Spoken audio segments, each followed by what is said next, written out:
வீட்டுக்கு வீடு பால் பாக்கெட் போடுற மாதிரி யார் யாரெல்லாம் போலீஸ் ஸ்டேஷனுக்கு விசாரிக்கிறேன்னு கூட்டு போறாங்களோ அவங்க எல்லாத்தையுமே கொன்னுதான் அனுப்புது இந்த காவல்துறை. Welcome to the show political talk with Priya. கொஞ்ச நாளைக்கு முன்னாடி மானாமதுரையில ஆகாஷ் அப்படின்ற ஒரு இளைஞர் லாக் அவுட் ஆனாரு அப்படின்ற விஷயம் ஒரு பெரிய பரபரப்பை ஏற்படுத்துச்சு.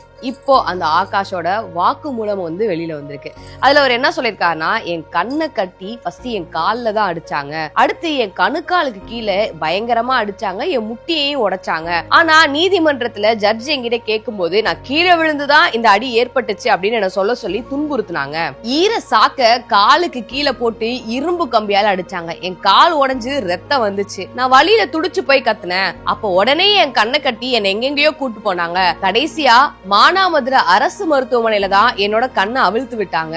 இப்படிப்பட்ட வாக்குமூலம் இப்போ வெளியில ஒரு பெரிய பரபரப்பை ஏற்படுத்திருக்கு. விசாரணை கைதிகளை அடிக்க கூடாது அப்படின்னு சொல்லிதான் நீதிமன்றத்தில் இருக்கக்கூடிய நீதிபதியே அவங்களை விசாரணைக்கு அழைத்து செல்ல அனுமதி கொடுக்கறாங்க. ஆனா காவல்துறை ஒவ்வொரு டைமும் அவங்களோட கட்டுப்பாட்டை மீறி இந்த மாதிரி ஒரு சில விஷயங்கள்ல ஈடுபட்டு தான் இருக்காங்க. நாளுக்கு நாள் காவல்துறையால இந்த மாதிரி லாக் அப் டெத் அதிகரிச்சுக்கிட்டே தான் இருக்கு. இதுக்கு தமிழக அரசு என்ன பதில் சொல்ல போகுது?